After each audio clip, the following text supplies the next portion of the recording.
இயேசு கிறிஸ்துவின் இன்ப இனிய நாமத்தில் வாழ்த்துகிறோம். இன்றைய வேத வசனம். அப்பொழுது அவர் தம்முடைய சீஷர்களை நோக்கி பார்த்து, தரித்திரராகிய நீங்கள் பாக்கியவான்கள், தேவனுடைய ராஜ்யம் உங்களுடையது. ஏழைகளும் தரித்திரரும் நம் மத்தியில் இராமல் இருப்பதில்லை என்று வேதம் கூறுகிறது. அவர்களிடம் பட்சமாகவும் உதவிக்கரம் நீட்டும் விதமாகவும் நடந்து கொள்ள வேண்டியது நமது கடமை. இந்த சிறியரில் ஒருவனுக்கு எதை செய்தீர்களோ அதை எனக்கே செய்தீர்கள் என்ற நியாய தீர்ப்பு நாளில் தேவன் நம்மிடம் கூறுவார். ஆகவே ஏழைகளில் நமது தேவனை காண்பது சாத்தியமே.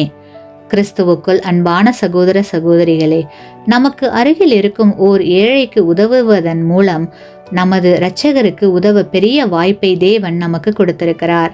ஆகையால் நமக்கு அருகில் இருக்கும் தேவை உள்ளவர்களை கண்டறிந்து அவர்களுக்கு உதவி செய்து தேவ ஆசீர்வாதத்தை பெற்றுக்கொள்வோமாக. ஆமேன்.